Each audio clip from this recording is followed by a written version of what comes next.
Pacers go into Detroit, and holy smokes, do they get blasted. A lot of key guys out, but 25 points at halftime? Holy cow, what even just happened? What records did they almost break, and how did they kind of do better? Did anyone play well? We'll get to all of it today on the Locked On Pacers podcast.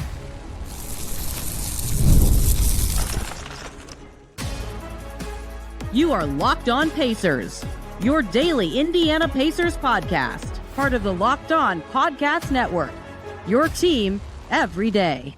What's up, everybody? Happy Sunday/weekend, and welcome into another edition of the Locked On Pacers podcast, where we, of course, talk about the Indiana Pacers. As always, my name's Tony East. I cover the team for Forbes and Circle City Spin. And today, hello from suburban Detroit, where I just got back from Pacers Pistons, and they were shooting baskets on the court and then flipping it to hockey, so I could not actually podcast in the arena. And we have a lot to discuss about an absolutely miserable game for the Pacers. Predictably miserable in that they were almost assuredly going to lose. If you didn't see it, and this is your first time finding out, Pascal Siakam out for rest, Aaron Nesmith out for rest, Andrew Nembhard and TJ McConnell out for injury management. That's obviously 4 of their top 9 guys from last year. Miles Turner plays for the Bucks. Tyrese Haliburton's out for the year. Ben Mathurin was still out. Obi Toppin's still out for a little longer.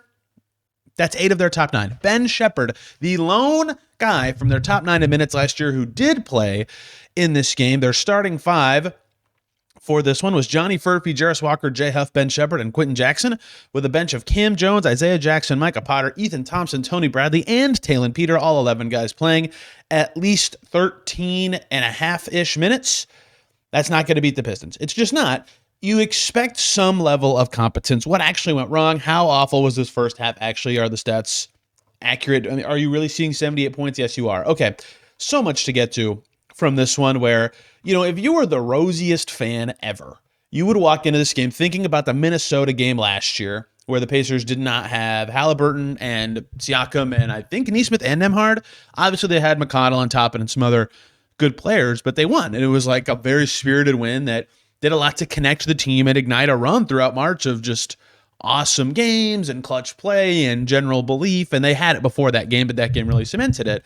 And you always wonder if that's possible in a game like this, and the Pistons took about 45 seconds to say, no, that's not happening. Even after Cade committed a foul 2 seconds into the game, it was 5-0 Pistons in under 40 seconds. And immediately my notes say, in all caps, this is going to be awful, LOL. And I feel bad saying that about pro athletes, but they just immediately had no chance against the dialed-in Pistons, who went up 24-2 in a snap. Like, it was like that. And I wondered for a while if the deficit would be 22 for a lot of the game, and then they'd turn around post-game and go, well, if it weren't for those first 7 minutes where it was 24-2, it would have been a close game. Instead, they lost the rest of the game by another 24 points, so it was never close at all. But the start was truly awful. Jarris Walker gets in the lane and smokes 2, not easy, but touchier finishes. It was not going to be an easy scoring night for the Pacers. Quentin Jackson gets a tech. Quentin Jackson commits a foul. They're about to put Cam Jones in, then they take him out. Then you look up and the Pacers are 1 for 5 with 3 turnovers. Then Jay Huff's in foul trouble. So in comes Isaiah Jackson for his first game in 3 weeks. We'll get to that. That was good. Then they can't even create a good shot, and they're 1 for 8 with 5 turnovers. Then you look up and they're 3 for 14 with 5 turnovers. And oh, by the way, 3 for 8 from the foul line just before halftime. Actually, this is halftime. 1 for 18 from 3, and Jarris Walker hit the 3 just before halftime. 11 turnovers. 10 for 41 overall, down 28. 22 of those coming in the first 7 minutes. Insane, barely avoiding, just by a smidge, the lowest scoring first half in Pacers history. They get to 25 at halftime. To be clear, they scored more than 25 points in every quarter of Pacers Pelicans, and they scored 25 in the fourth and 28 in the third. Like, unbelievably bad half. The Pacers scored 23 and a half playing against the Atlanta Hawks at home, by the way. In 2014, I had to go dig up that game. So it wasn't the worst first half ever, but it was super close.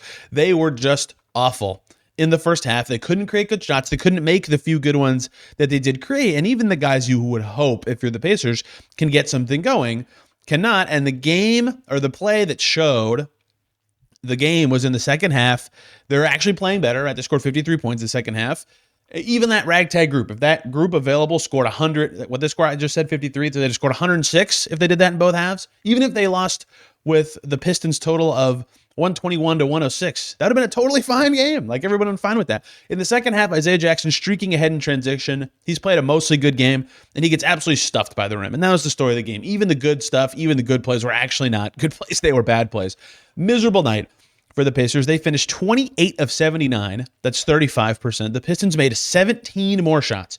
8 of 35 from deep were the Pacers. 24 turnovers. Just blasted in every single way. Ben Shepherd went 2 for 3. He was the only starter who shot better than 33%. Off the bench, Cam Jones, 1 for 10, 0 for 3 for Micah Potter, 3 for 13 for Ethan Thompson, who actually did some interesting stuff, 2 for 6 for Taylor Peter. Just a mess for everybody. The stats do not lie. Sometimes the stats lie. The deficit is not revealing of how tight the game was. This was not the case. They were just blasted in every way. Fewest points in a half for any NBA team since January 3rd, 2016. Suns scored that against the Lakers. So that is almost exactly 10 years ago. It had been 10 years since somebody scored that few points. So look, there's kind of two things that I want to walk away from this thinking. Actually, maybe three. And I'm going to try to blend them all together. So one is, it's very obvious why this happened, right? Back to back. Really great team. None of the good players playing. Like, everyone expected them to lose, and many expected them to lose by a lot of points. Losing like that, though, is shocking, right? That, like I just mentioned, no team has played that bad in a decade for a half of a game. The Pacers haven't had that bad of a scoring half in forever. In fact, this game finishes with a margin of minus 43 with a final score of 78-121. That's tied for the fifth biggest loss in Pacers history, right? Obviously a dreadful game. Regardless of circumstance, if it's your fifth worst game in history, it's dreadful, even if I had been out there playing. Their first time scoring under 80 in a game since 2018, April 2018. They scored 73, right? It was like so many history measures of how bad that was. I don't care who's available in some cases. If it's that bad, they had to be better, and they know it. So even if it was kind of expected, they still should have been better than that. And what I kind of did during the game a little bit, and I did more of this at halftime, was, you know, a lot of tank gifts came out today, and I'll talk about that in a second. And I get why they came out, even though I think a little off on the thinking, and I'll explain why, even though it's, whatever, I get it. Think back to, if you were paying much attention to the Pacers or listening to this podcast or whatever, the end of 2021-22 and the end of 2022-23. So to be clear, they were tanking, or whatever you want to say, down the stretches of those seasons. And even then, those teams would lose, but like, good players still pop and do good things in those games. If you go back, I'm not even talking about like clicking through a box score or finding a way to watch the game again or anything like that. Go back to the Pacers schedule page on ESPN at the end of the 2021-22 season and go check their top scorer or rebounder or assist guy from a lot of their games down the stretch of that season. Almost every single game, it is one of Tyrese Haliburton, Malcolm Brogdon, Jalen Smith, or Buddy Hield, because they're good players. Even a team that's bad, good players will find a way to produce. And like O'Shea Brissett sneaks in for rebounds or something like that. And lo and behold, it turns out he was good and he stuck around for a while. The very next season, same thing. That team ends the season terribly, but every game, except for one, basically, from the trade deadline through the end of the year, the leading scorer was one of Ben Mathurin, Miles Turner, Jalen Smith, or TJ McConnell. If you're a good player, even in very terrible settings where it's hard to generate good shots, you will wiggle your way into a moderately high number of points, or like a useful amount of production. Very rarely you'd see like a really good Lance Stevenson game, obviously, or a really good Jordan Wall went crazy, in Atlanta. Right? That does happen. But if you're good, or you're capable of doing stuff, even in any setting, you can pop out even in a game like this. And nobody did that for the Pacers in Detroit. Nobody. Their top scorer, their top scorer was Jarris Walker with 13 points. He was 4 for 12, right? And he went, if he'd hit his free throws, it would have like an okay night. It was not. He struggled. Their next best scores all were bigs. 10 for Isaiah Jackson, who actually played okay in his first return game, and 12 for Tony Bradley, who was almost their leading scorer. He had a shot to be their leading scorer, and he missed his only miss, 5 for 6 late in this game. He actually was okay as well. A lot of other guys really, really struggled. Ethan Thompson got to 10 points. It took him 13 shots to get there, right? And like these guys are all capable of more than this. We've all seen them do it, right? We've all seen them play better than we just saw. Jay Huff score 29 points. He had 3 in this game. Obviously, it's going to be harder for him to score 29 points given who's available. But more should be expected of this available collection of players than they produced, even if everybody still expected them to get blasted by the Pistons. So those are certainly competing thoughts. And yet, it's still weird to walk away from that game when they scored 78. They lost by 43. It's just strange. So disheartening, certainly, for the Pacers to see that of their team. 25 points and a half is 25 points and a half, even if all of it is like somewhat, yeah, you know what? A big loss was certainly in the cards, and the Pistons are very good. So that happened. That's a game that happened. Nothing really the Pacers did cut into that. Okay, so let me talk about the other big part of this. Like, a lot of people want this to be the rest of the Pacers season, like these players playing. I understand why you want that. I don't think that's going to be what happens. So the tankists came out when the Pacers injury report came out, and I understand why. I'm not telling you you're dumb. I'm going to say the same thing I said when they rested guys in Golden State back in November. It obviously is different when it's happening on November, whatever that game was, November 3rd or something. It's obviously different when you have a lot of your season in front of you. That Golden State game was November 9th. And they were winning in the second half of that game, by the way. Speaking of expecting more than this. It's obviously different when you rest guys that early. You're clearly not tanking then versus after the halfway point and right before the trade deadline. That said, if you thought the Pacers were truly just like race to the bottoming, wouldn't they have rested guys against the Pelicans, right? And tried to lose that game? I think, and the same thing I said before that Warriors game, that they are certainly thinking long term. That's very smart, right? Keep minutes in mind for your over 30-year-olds. Don't put too much mileage on your top guys who played a lot last year, played a lot in the finals, right? Still want to learn stuff about who fits with who, about how this all works. If you win some games in this road trip, maybe that happens. So I think that you'll see a lot of these injured guys return on this trip and play with the young guys and try to find what combos that work, like Furphy and Siakam or whatever they can. But I do understand that it's like, I think every back-to-back the rest of the season, they should have one game like this where they rest guys. Like, they should certainly be angling for draft position. But again, I say the same thing. If they do this again, or like a lot of guys sit out randomly throughout this road trip, yeah, dunk on me. Say I'm an idiot for saying, no, this didn't feel like tanking to me. But it didn't to me. It does not feel like tanking to me because they just played the Pelicans the night before, a game that would have behooved them even more to lose. And they didn't. I think they've played a ton of games. They've played every other night since, I can't even remember, Christmas. Yes, because they had 2 days off around Christmas. And then this was a back-to-back. And now they play every other night until they play OKC, and then they have 2 days off before Atlanta on this trip. So chances for rest are rare, and that's why they put rest on the injury report. That's why they put injury management. And I bet they go back to playing their guys. That's what I think. Again, I'll say the same thing I said a couple weeks ago. When they are tanking, you will know, right? You can just tell. And I think that some people had the impression, and I don't blame them for thinking, I see this injury report, I can tell. And if they do it again, I'll be the idiot. I'll have egg on my face, and I'll admit it. But I don't think that's what's happening right now.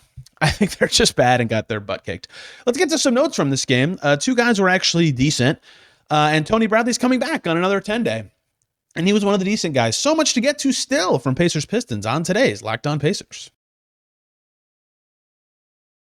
But first, everybody, very quickly need to tell you about FanDuel. Fridays always feel different during basketball season. FanDuel is making them even better every Friday night before the games tip off. FanDuel gives fans a new way to kick off the weekend with NBA Happy Hour. NBA Happy Hour is your official pregame and limited time window where special offers drop right inside the FanDuel app before the action starts. Fridays from 6 to 7:30 Eastern have become appointment viewing with NBA Happy Hour. Opening the FanDuel app during Happy Hour always brings something new. It's easy to check the weekly special before tip-off.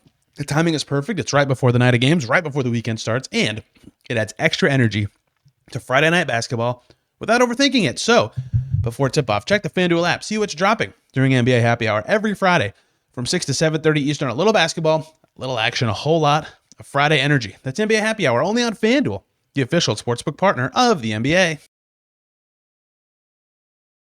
We are back here on Locked On Pacers. Thanks for making us your first listen today and every single day, or second listen. Locked On Pistons. Kuka Hill will tell you about the Pistons just running through the Pacers in every way.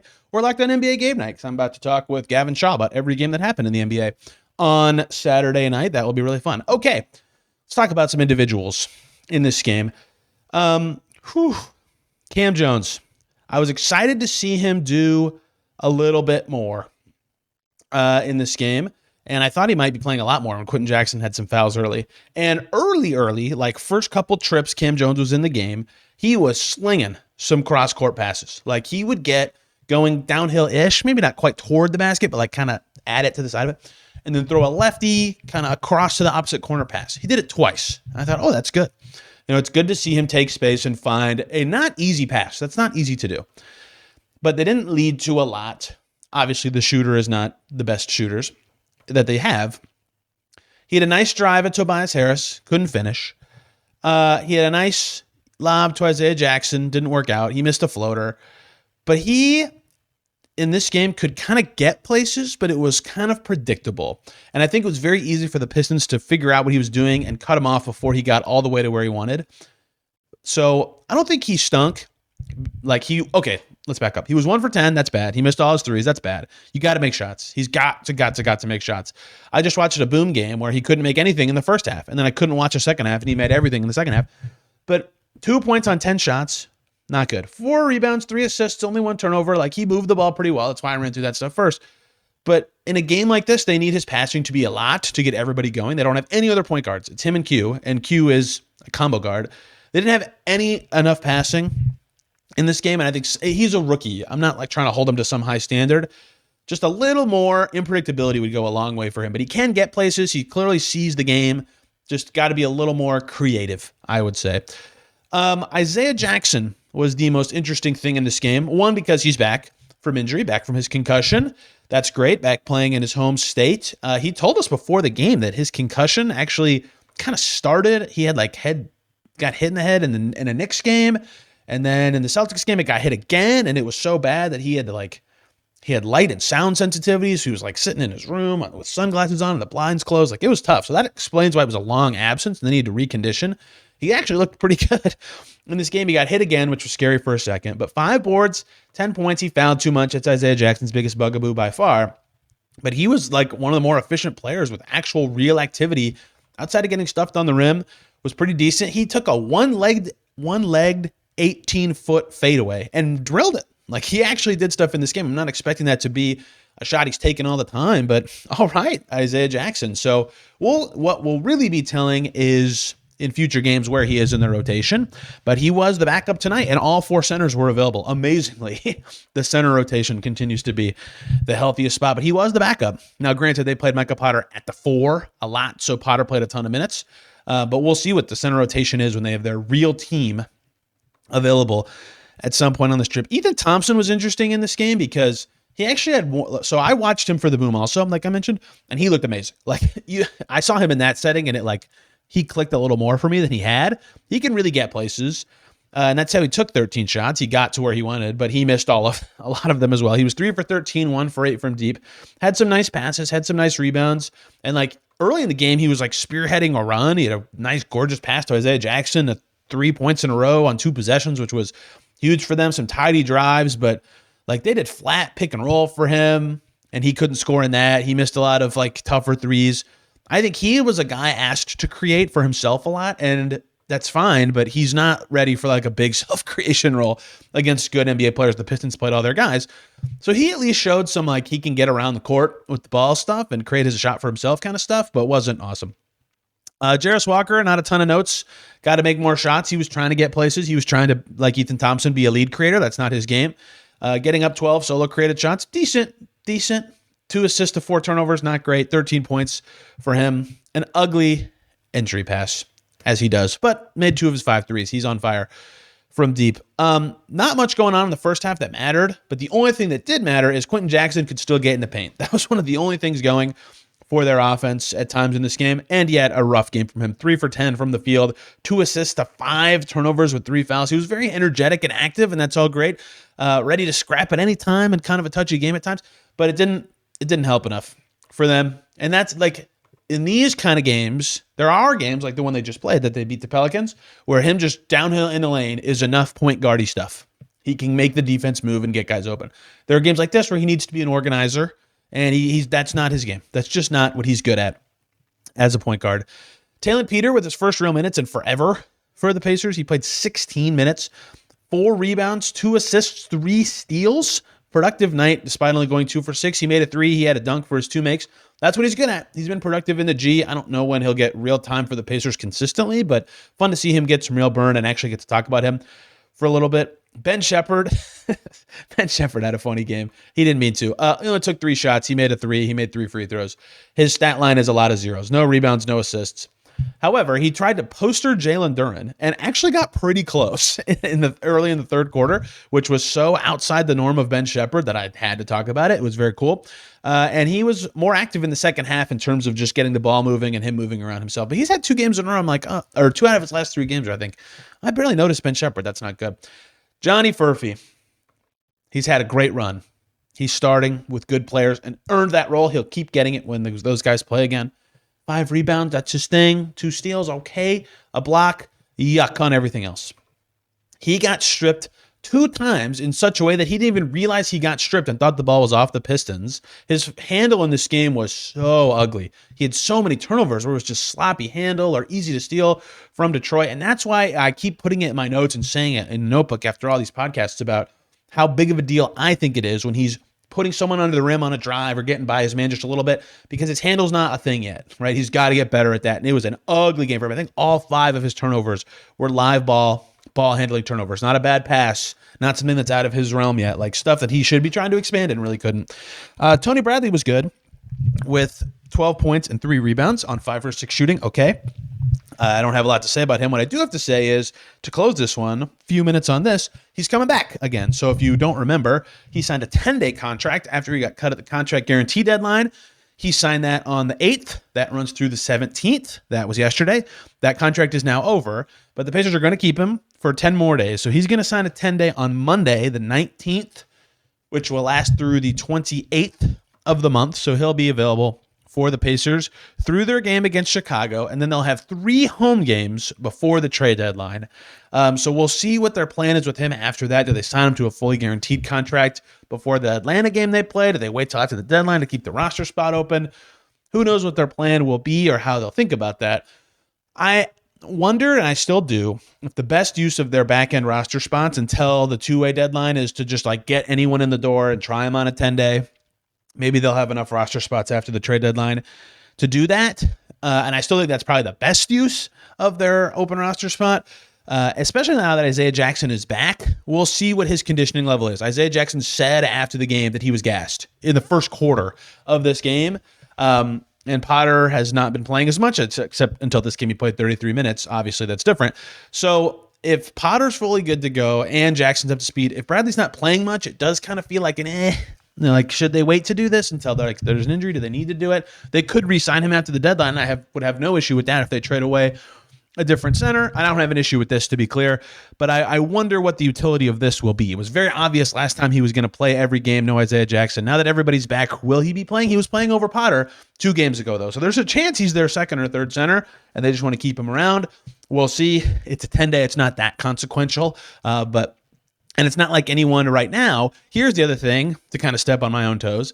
I do think they should be using their 10 days to like get young guys in and evaluate them. That's kind of what their season has turned into. However, right now, while they're still playing their guys, that anyone they bring in is not going to play. It's not like they just have a rotation spot available to hand someone. So they should fill the spot. They should have a full roster. And if there's no one else that's going to come in and play, yeah, it's still good to evaluate a young guy in a practice and team setting, but Tony Bradley is fine. I'm not saying this is bad. I'm not saying it's like necessarily what I would or would not do. They have all their own inputs. But he's back. That's fine. He's been playing fine. He's a good player in their system and has proven that. And we'll see closer to the end of the month if they've made a move by them or not, what his future appears to be. And that is Pacers Pistons. Yuck. The Pacers will try to have a better road trip. They're in Philly Monday. That'll be the next game with a post-game show. There's a big football game that night, so that will be an interesting night. Tomorrow, Kyle Taylor's going to stop by. We're going to address the Pacers season at the halfway, air quotes, because it's been 2 games since, point. Woohoo! They're 10-33. Yikes. So that'll be fun. Kyle's the best. We'll have a lot of fun doing some fake awards and nominating guys for various nonsense things. Thank you all so much for listening today. I hope this came out okay. I recorded it in a new way because of very awful hotel Wi-Fi. Back tomorrow talking more Pacers. Till then, everybody have a wonderful day.